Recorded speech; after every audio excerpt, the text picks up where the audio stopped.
ओम श्री गणेशाय नमः। श्री शिव महापुराण रुद्र संहिता सती खंड 20वां अध्याय। इस अध्याय में हम जानेंगे ब्रह्मा जी का रुद्रशिर नाम पड़ने का कारण, सती एवं शिव का विवाह उत्सव, विवाह के अनंतर शिव और सती का वृषभारूढ़ हो कैलाश के लिए प्रस्थान। नारद जी बोले, हे ब्रह्मन, हे विधे, हे महाभाग, हे शिव भक्त, हे श्रेष्ठ प्रभु, हे विधे, आपने भगवान शिव के परम मंगलदायक तथा अद्भुत चरित्र को सुनाया। हे तात, उसके बाद क्या हुआ? चंद्रमा को सिर पर धारण करने वाले शिव जी एवं सती के दिव्य तथा संपूर्ण पाप राशि का नाश करने वाले चरित्र का वर्णन कीजिए। ब्रह्मा जी बोले, भक्तों पर अनुग्रह करने वाले शिव जी जब मेरा वध करने से विरत हो गए, तब सभी लोग निर्भय, सुखी और प्रसन्न हो गए। सभी लोगों ने हाथ जोड़कर नतमस्तक हो शंकर जी को प्रणाम किया, भक्ति पूर्वक स्तुति की और प्रसन्नता पूर्वक जय जयकार किया। हे मुने, उसी समय मैंने प्रसन्न तथा निर्भय होकर अनेक प्रकार के उत्तम स्तोत्रों द्वारा शंकर जी की स्तुति की। हे मुने, तत्पश्चात अनेक प्रकार की लीला करने वाले भगवान शिव प्रसन्न चित्त होकर सभी को सुनाते हुए मुझसे इस प्रकार कहने लगे। रुद्र बोले, हे ब्राह्मण, हे तात, मैं प्रसन्न हूँ।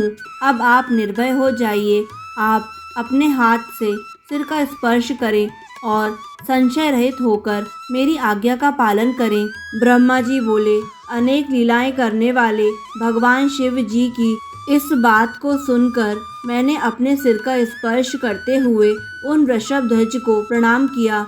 मैंने जैसे ही अपने हाथ से अपने सिर का स्पर्श किया, उसी क्षण वहाँ उसी के रूप में वृषभ वाहन स्थित दिखाई पड़े। तब लज्जायुक्त शरीर वाला मैं नीचे की ओर मुख करके खड़ा रहा। उस समय वहाँ स्थित इंद्र आदि देवताओं ने मुझे देखा।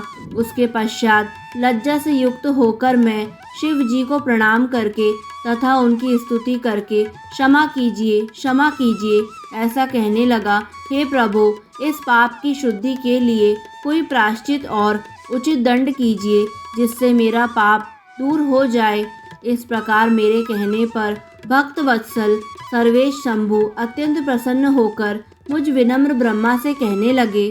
शंभु बोले, हे ब्रह्मन, मुझसे अधिष्ठित इसी रूप से आप प्रसन्न चित्त होकर आराधना में संलग्न रहते हुए तप करें। इसी से पृथ्वी पर सर्वत्र रुद्रशिर नाम से आपकी प्रसिद्धि होगी और आप तेजस्वी ब्राह्मणों के सभी कार्यों को सिद्ध करने वाले होंगे। आपने काम के वशीभूत होकर जो वीर्यपात किया है, वह कृत्य मनुष्यों का है। इसलिए आप मनुष्य होकर पृथ्वी पर विचरण करें। जो तुम्हें इस रूप से देखकर यह क्या, ब्रह्मा के सिर पर शिवजी कैसे हो गए, ऐसा कहता हुआ पृथ्वी पर विचरण करेगा, और फिर जो कौतुकवश आपके संपूर्ण कृत्यों को सुनेगा, वह पराई स्त्री के निमित्त किए गए त्याग से शीघ्र ही मुक्त हो जाएगा। लोग जैसे जैसे आपके इस कुकृत्य का वर्णन करेंगे, वैसे वैसे आपके इस पाप की शुद्धि होती जाएगी। हे ब्रह्मन, संसार में मनुष्यों के द्वारा आपका उपहास कराने वाला तथा आपकी निंदा कराने वाला यह प्रायश्चित मैंने आपसे कह दिया। काम पीड़ित आपका जो तेज वेदी के मध्य में गिरा तथा जिसे मैंने देख लिया, वह किसी के भी धारण करने योग्य नहीं होगा। तुम्हारा जो तेज पृथ्वी पर गिरा, उससे आकाश में प्रलयंकर मेघ होंगे। उसी समय वहाँ देव ऋषियों के सामने शीघ्र ही उस तेज से हे तात, संवर्त, आवर्त, पुष्कर तथा द्रोण नामक ये 4 प्रकार के प्रलयंकारी महामेघ हो गए। हे मुनि श्रेष्ठ, ये मेघ शिव की इच्छा से गरजते हुए, जल की थोड़ी सी वर्षा करते हुए तथा भयानक शब्द करते हुए आकाश में फैल गए। उस समय घोर गर्जन करते हुए उन मेघों के द्वारा आकाश के आच्छादित हो जाने पर शीघ्र ही शंकर जी और सती देवी शांत हो गए। हे मुने, उसके बाद मैं निर्भय हो गया और शिव जी की आज्ञा से मैंने विवाह के शेष कृत्यों को यथाविधि पूर्ण किया। हे मुनि श्रेष्ठ, उस समय देवताओं ने प्रसन्न होकर शिवाशिव के मस्तक पर चारों ओर से पुष्पों की वर्षा की। उस समय बाजे बजने लगे, गीत गाए जाने लगे, ब्राह्मण गण भक्ति से परिपूर्ण हो वेद पाठ करने लगे, रंभा आदि अप्सराएं प्रेम पूर्वक नृत्य करने लगी। इस प्रकार हे नारद, देवताओं की स्त्रियों के बीच महान उत्सव हुआ। तदंतर यज्ञ कर्म का फल देने वाले भगवान परमेश्वर शिव प्रसन्न होकर लौकिक गति का आश्रय ले हाथ जोड़कर प्रेम पूर्वक मुझ ब्रह्मा से कहने लगे।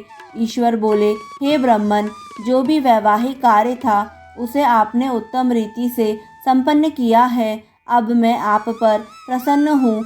आप इस वैवाहिक कृत्य के आचार्य हैं। मैं आपको क्या दक्षिणा दूँ? हे सुरश्रेष्ठ, आप उसे मांगिए, वह दुर्लभ ही क्यों न हो, उसको शीघ्र कहिए।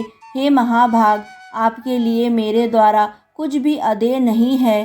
ब्रह्मा जी बोले, हे मुने, शंकर का यह वचन सुनकर मैंने हाथ जोड़कर विनीत भाव से उन्हें बार बार प्रणाम कर कहा, हे देवेश, यदि आप प्रसन्न हैं और यदि मैं वर प्राप्त करने योग्य हूँ तो हे महेशान, जो मैं कह रहा हूँ उसे आप अत्यंत प्रसन्नता के साथ कीजिए। हे महेश्वर, आप मनुष्यों के पाप की शुद्धि के लिए इसी रूप में इस वेदी पर सदा विराजमान रहिए। हे चंद्रशेखर, हे शंकर, जिससे आपके सानिध्य में अपना आश्रम बनाकर अपने इस पाप की शुद्धि के लिए मैं तपस्या करूं। चैत्र मास के शुक्ल पक्ष की त्रयोदशी तिथि को पूर्वा फाल्गुनी नक्षत्र में रविवार के दिन इस भूतल पर जो मनुष्य आपका भक्ति पूर्वक दर्शन करेगा, हे हर, उसके सारे पाप नष्ट हो जाएं, विपुल पुण्य की वृद्धि हो और उसके समस्त रोगों का सर्वथा नाश हो जाए। जो स्त्री दुर्भगा, वंध्या, कानी अथवा रूपहीन हो, वह भी आपके दर्शन मात्र से निश्चित रूप से निर्दोष हो जाए। ब्रह्मा जी बोले, इस प्रकार अपने तथा संपूर्ण लोगों को सुख देने वाले मुझ ब्रह्मा का वचन सुनकर प्रसन्न मन से भगवान शंकर ने तथा अस्तु कहा। शिवजी बोले, हे ब्राह्मण, आपके कथानुसार मैं सारे संसार के हित के लिए अपनी पत्नी सहित इस वेदी पर सुस्थिर भाव से स्थित रहूंगा। ब्रह्मा जी बोले, ऐसा कहकर पत्नी सहित भगवान शिव जी अपनी अंश रूपिणी मूर्ति को प्रकट कर वेदी के मध्य भाग में विराजमान हो गए।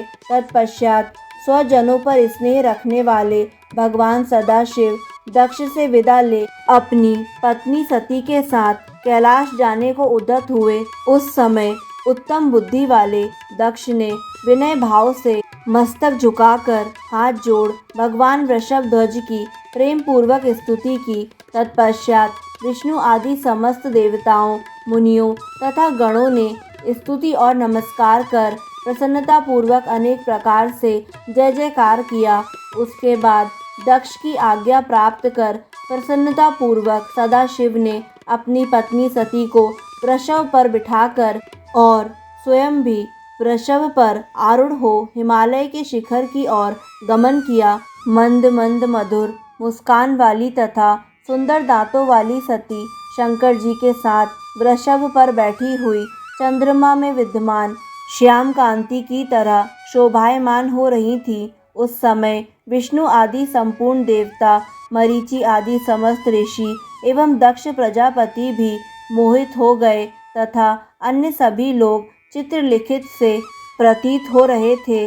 कुछ लोग बाजे बजाते हुए तथा कुछ लोग सुंदर स्वर में शुद्ध तथा कल्याणकारी शिव यश का गान करते हुए प्रसन्नता पूर्वक शिव जी का अनुगमन करने लगे। कुछ दूर चले जाने के पश्चात शिव जी ने आधे मार्ग से दक्ष को प्रेम पूर्वक लौटा दिया। फिर सदाशिव गणों सहित प्रसन्नता पूर्वक अपने स्थान को चले आए। शिव जी ने विष्णु आदि सभी देवताओं को विदा भी कर दिया। फिर भी वे लोग परम भक्ति एवं प्रेम के वशीभूत हो शिव जी के साथ साथ कैलाश पर पहुंच गए। उन सभी देवताओं, गणों तथा अपनी स्त्री सती के साथ भगवान शंभु प्रसन्न होकर हिमालय पर्वत पर सुशोभित अपने धाम में पहुंच गए। वहां जाकर संपूर्ण देवताओं, मुनियों तथा अन्य लोगों का आदर पूर्वक बहुत सम्मान करके प्रसन्नता पूर्वक शिव जी ने उन्हें विदा किया।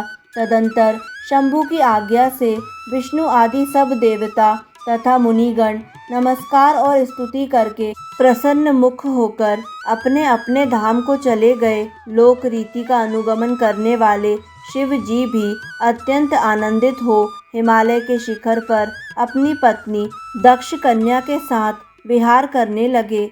हे मुने, इस प्रकार सृष्टि करने वाले वे शंकर सती तथा अपने गणों के साथ प्रसन्नता पूर्वक पर्वतों में उत्तम अपने स्थान कैलाश पर चले गए। हे मुने, पूर्व काल में स्वयंभू मनवंतर में भगवान शिव जी का विवाह जिस प्रकार हुआ उसका वर्णन मैंने आप लोगों से किया।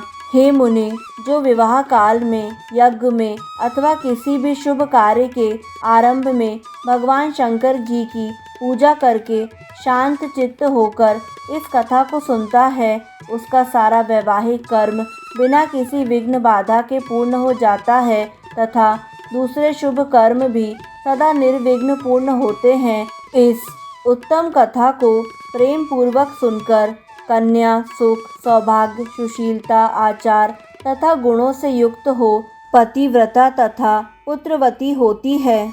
इस प्रकार श्री शिव महापुराण के अंतर्गत द्वितीय रुद्र संहिता के द्वितीय सती खंड में सती विवाह वर्णन नामक 20वां अध्याय पूर्ण हुआ। दोस्तों, आगे आने वाले सभी अध्यायों को निरंतर सुनने के लिए हमारे YouTube चैनल आध्यात्मिक कथाएं को लाइक करें, सब्सक्राइब करें और बेल आइकन पर प्रेस करें। धन्यवाद।